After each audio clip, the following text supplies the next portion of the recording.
Good afternoon, everyone. Welcome to today's COVID-19 update in Alberta. With us today is the Minister of Justice and Solicitor General, Kaycee Madu, and Dr. Deena Hinshaw, Chief Medical Officer of Health for the province. Minister Madu will provide a brief update, followed by Dr. Hinshaw, and then we will open the floor to questions. Thank you, Thom, and thank you everyone for being here this afternoon. Since the start of the COVID-19 pandemic, the government of Alberta had struck a balanced approach, one that protects the health of all Albertans without placing undue restrictions on personal freedom, protecting both lives and livelihood. But the fact remains that an estimated 40% of traceable COVID cases can be linked to private social gatherings. It's clear that if we want to slow the spread of this virus, to protect vulnerable populations and our healthcare system, private social gatherings are the obvious place to start. The potential health consequences of doing otherwise are simply too serious for us to ignore. And so, as Premier Kenney announced on Tuesday, those who choose to break the rules will be subject to fines. Depending on the nature of the infraction, fines could be as low as $1,000 per ticketed offense, or in extreme cases, as high as $100,000 through the court system. People need to be responsible for their own actions by treating the pandemic as serious, and so too will be the consequences for not following the rules. Developed by Alberta's Chief Medical Officer of Health, Dr. Hinshaw, to help protect you and your family and friends from getting and spreading COVID-19 pandemic. To reflect the current health risk, we are temporarily increasing the number of peace officers who can sanction fines against those who break the rules.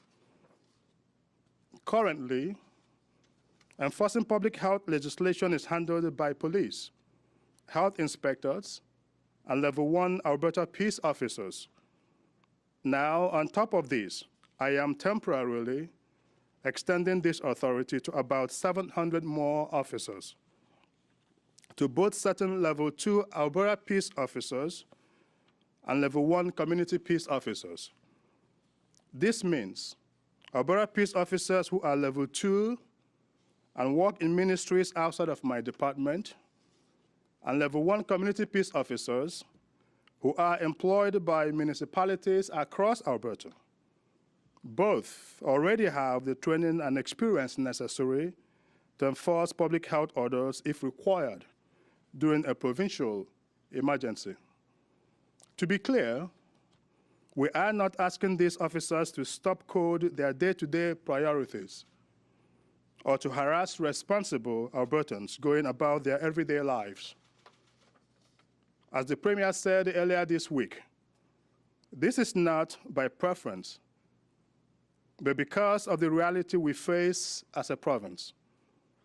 As elected members of Alberta's government, we are simply making sure that more enforcement is available to respond quickly and decisively to situations where groups are breaking public health measures and thereby endangering the health of their community.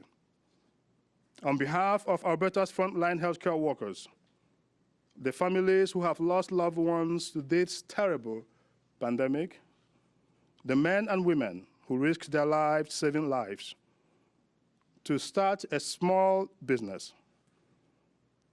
to children who have had their education disrupted, to the men and women who have risked their life savings, I am asking all Albertans to do the right thing by stopping social gatherings in their own homes. Many Albertans are already taking the necessary precautions, as recommended by the Chief Medical Officer of Health, to protect both lives and livelihood. By avoiding social gatherings, to wearing masks, to cooperate with law enforcement officers, and take common sense steps to fight this virus. To everyone who is doing this, thank you. And to those who refuse to accept the reality of the situation, I understand that this is an extraordinary encroachment on your personal liberty. But you must accept these temporary measures. This is the time for Albertans to stand together. Thank you. And I will now invite the Chief Medical Officer of Health, Dr. Hinshaw, for her daily remarks.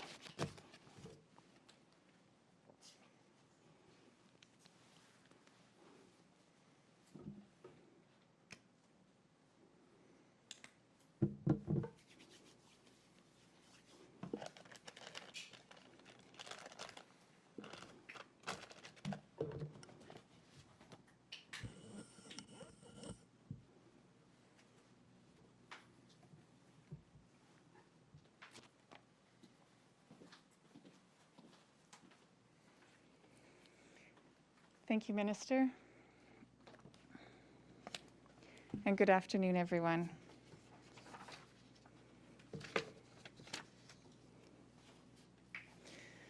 Before I begin, I'd like to encourage every Albertan to work with the law enforcement members and Alberta Health Services health inspectors who are working to enforce the rules that are in place. As I have said all along, we are all in this together, and we are all on the same team. I continue to hear some disappointing reports of AHS public health inspectors being criticized or worse, verbally abused as they go about their jobs. Nobody deserves that, least of all the people who are working to keep all of us safe. The criticism and verbal abuse that they are currently facing does not reflect who we are. I'm asking everyone to please cooperate with them and to treat them with respect.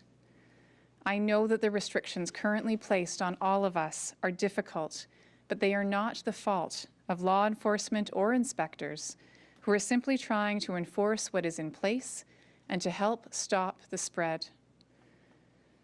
Turning to today's case numbers, over the last 24 hours, we have identified 1,227 new cases of COVID-19 in Alberta and completed more than 16,200 new tests.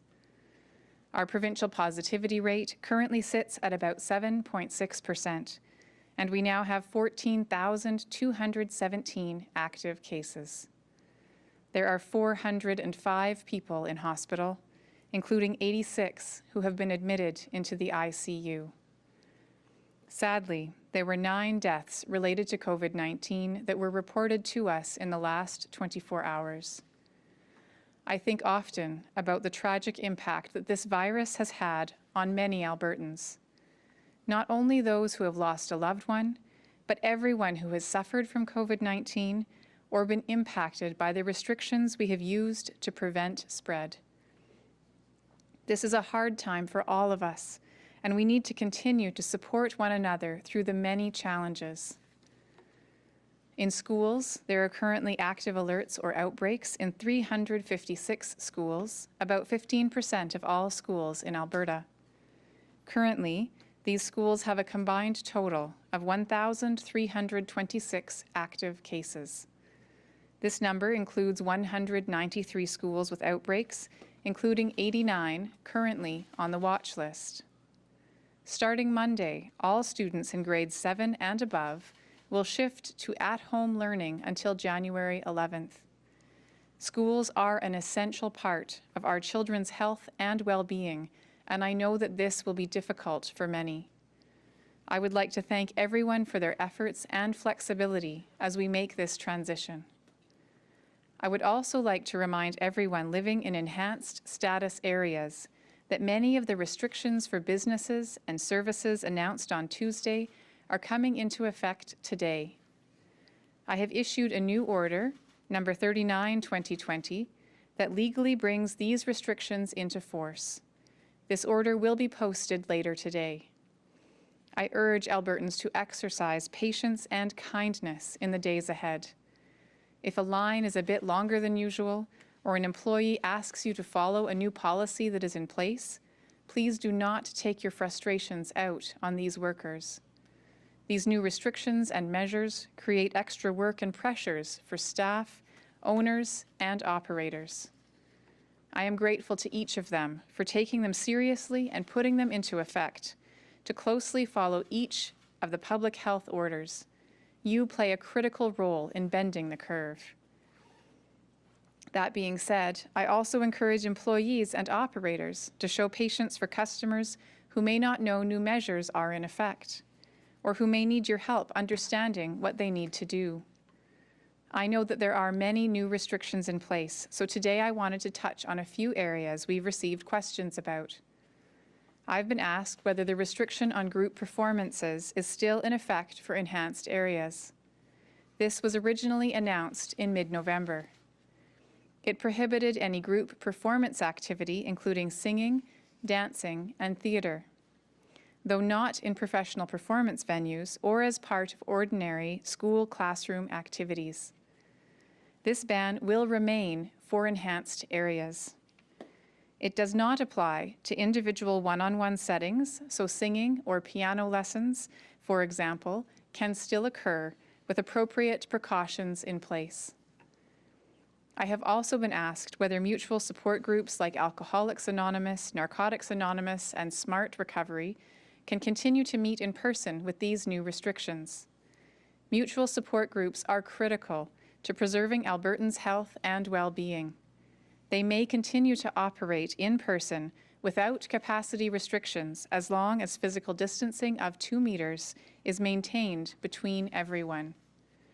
However, I am encouraging these groups to consider conducting virtual sessions where possible. This is to reduce in-person interactions, but also support those who may not be able to attend in person. I also wanted to clarify a couple of points about the new restrictions for places of worship. In enhanced areas, masking is mandatory for all attendees. I've been asked whether that includes times when someone is speaking at a podium far away from others. In those cases, speakers may remove their mask while speaking at the front, provided they maintain at least a 2-meter distance from all other individuals. Once they've finished speaking, they are required to put their mask back on. We have also been asked whether group studies in private residences and home-based worship sessions can continue. These types of gatherings are not permitted in private homes. This means any in-home session with members of different households need to take place virtually or be put on pause just for a few weeks. I want to be clear. For the next few weeks, every one of us needs to dramatically reduce the amount of contact we have with people outside our own household. This weekend, I am asking all Albertans to embrace this challenge. For the next 2 days, do everything you can possibly think of to help bend the curve. This does not mean you can't enjoy life. If you're able to, please get some fresh air and make the most of the mild weather we're expecting. Reach out to someone, whether by text, by phone, or email, to let them know that they are not alone and that we are all in this together. The decisions that each of us make this weekend will help determine whether cases fall or rise in the weeks ahead. So please be wise, be safe, and let's all look out for each other. Thank you, and I'm happy to take questions. All right, we'll go to the phone line now. Operator, could you put through the first caller, please? Thank you very much. The first call is from Kevin Nimick of CTV Calgary. Kevin, your line is open. Hi, Dr. Hinshaw. Ontario says it'll be ready to start COVID-19 vaccinations on December 31st. Quebec says January 1st. When will Alberta be ready to start? We're working hard with Alberta Health Services and other partners to do our planning with respect to vaccine. And we're working with the federal government, who has been procuring the vaccine, so that whenever vaccine is ready, and that is unfortunately at this time a bit of a moving target in terms of when that vaccine might be available. But our goal is that whenever vaccine is available, we will be ready to start immunizing individuals on that highest priority list. Excellent. Operator, could you put through the next question, please? Thank you. Julia Wong, Global News. Hi, Dr. Hinshaw. The Edmonton Zone Medical Staff Association has created their own COVID-19 pandemic committee, saying there's been loss of faith in the government. What's your response to this committee forming? Are you open to working with them, and will you consider their recommendations? I am always grateful for colleagues who are working hard to make sure the public has accurate information. It's my understanding from speaking with colleagues that some of the concerns this group is wanting to address are concerns about fellow physicians who have made inaccurate or misleading statements in the public. And so I'm happy, of course, to work with any colleagues who are doing their best to make sure that the public has accurate information about the severity of COVID-19 and how serious it is and why we must address it together. Operator, could you put through the next question, please? Tanya Faubert, Rocky Mountain Outlook. Hi, Dr. Hinshaw. According to the relaunched status map, Banff and Lake Louise have one of the highest rates of cases per 100,000 in the province. Can you provide any details on the source of transmission for these increasing numbers in these two communities? Are there any outbreaks that are in either Banff or Lake Louise? And what is being done to ensure those who live in staff accommodation, which often use shared rooms and living quarters, are appropriately isolating and quarantining? When it comes to addressing outbreaks or managing local spread at that local granular level, I really rely on my colleagues at the front line. So in that case, it would be my medical officer of health colleagues in the Calgary zone who would be working with Banff and surrounding areas. So Alberta Health Services would potentially have some additional information about those sources of spread in that particular area. But what we know across the province is that when people are spending time in close proximity to one another, whether that's because they're, again, you mentioned the shared accommodation. I don't have details on whether or not that's a part of the spread, but certainly we know that when people are sharing common areas, sharing bathrooms, sharing living spaces, that is a risk for transmission. As well, of course, as has been said here, social gatherings are a significant source of transmission in general, and we can work with Alberta Health Services to see if they can provide some additional detail about that local area. Operator, could you put through the next question, please? Harry Tate, Globe and Mail.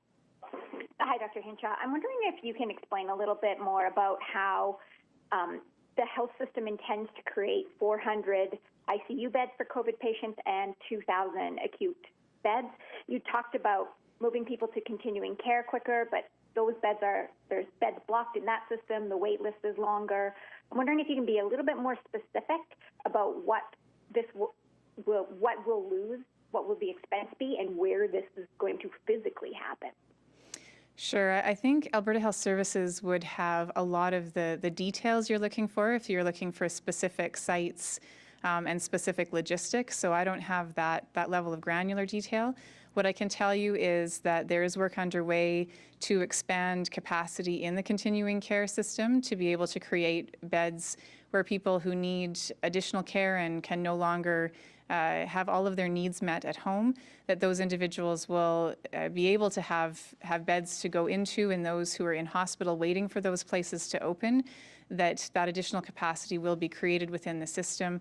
There's a lot of work going on to do that. Also, we know that in some cases, individuals who are waiting for placement, sometimes it's a staffing issue, so we're working very hard on looking to see how staffing can be enhanced. And again, Alberta Health Services would have more details on exactly how that's being done.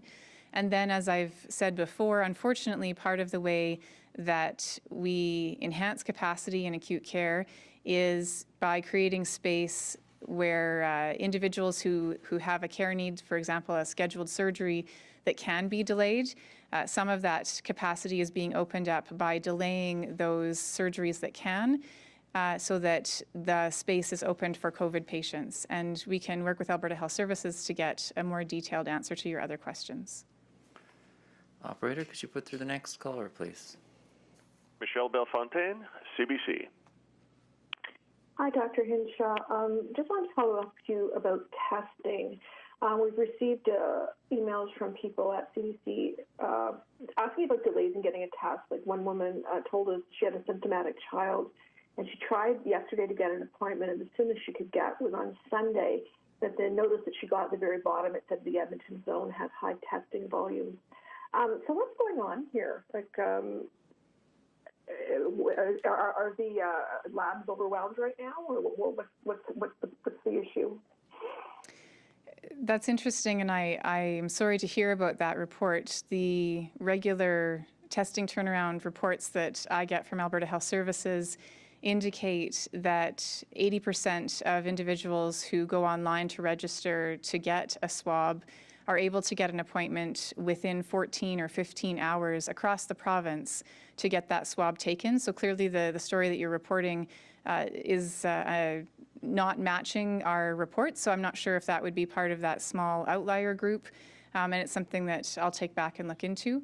The assessment centres have, up until, again, my understanding up until now, been able to keep up with the increased demand for people who need to get that swab taken. We have had, of course, a large volume in our labs, and we are aiming to meet the target of having results back to people who get the swab within 24 hours ideally. Right now we're sitting at just over 48 for, again, 80% of people, so longer than we'd like, but we are working on, as we have been for many months, we have managed to bring those testing turnaround times down from where they were a couple of months ago, and we have a little ways to go. But of course, the story that you report is concerning, and I'll ask the team to look into what's happening with assessment centres because it's different from what I understood was happening. Michelle, we will follow up with you after the media availability is finished. We have time for 3 more questions. Operator, could you put through the next caller, please? Kelly Kreiderman, Globe and Mail. Kelly, your line is open. Thank you. Hi there, Dr. Hinshaw. I was wondering if you could speak to the rise in case numbers in areas outside of Edmonton and Calgary. The attention has been focused on Alberta's 2 biggest cities for a lot of the case increase this fall. But I'm looking at the numbers, and I'm seeing the numbers go up in a lot of areas outside of Calgary and Edmonton. How much does that concern you? I think over the course of most of the last 9 months, we have seen the majority of our cases in urban centres. And unfortunately, I think what's happened in the last couple of months is that the challenges we're seeing in Edmonton and Calgary are similar across other areas of the province, with people spending more time indoors, perhaps people who live in areas of the province where they didn't really have a lot of COVID spread previously may have relaxed the precautions and felt like that particular area of the province was safe. But of course, we are all interconnected, and there are many people who travel back and forth. And so as we've had, unfortunately, introductions in different parts of the province, we have seen many different municipalities across the province moving into that threshold where they are experiencing more than 50 active cases per 100,000. So I think the bottom line is that no matter where people live in the province, COVID-19 is a risk, and the precautions that need to be taken everywhere.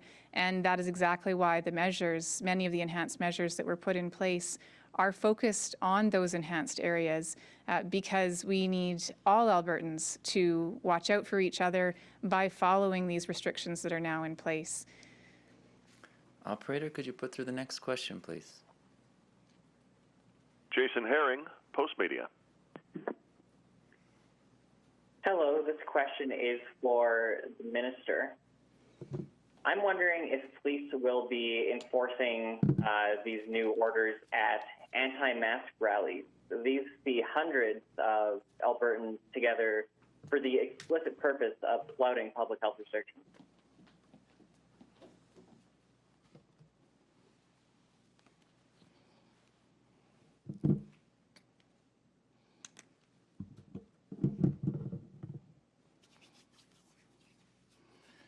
Thank you, Jason, for that question. So my expectation, obviously, is to ensure that folks comply with the public health orders.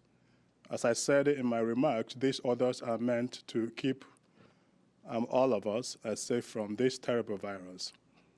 And with respect to how the police is going to enforce these health measures. As you know, the police have got the independence to make some of these determinations by themselves. But as Minister of Justice, my expectation is that those who are in violation of the measures that we have put in place would have to be held accountable. Thank you. Operator, could you put through our final question, please? Thank you. Yes. Dylan Short, the Edmonton Journal. Hello. I believe this is a question for Minister Madu, but Dr. Hinshaw might be able to weigh in as well.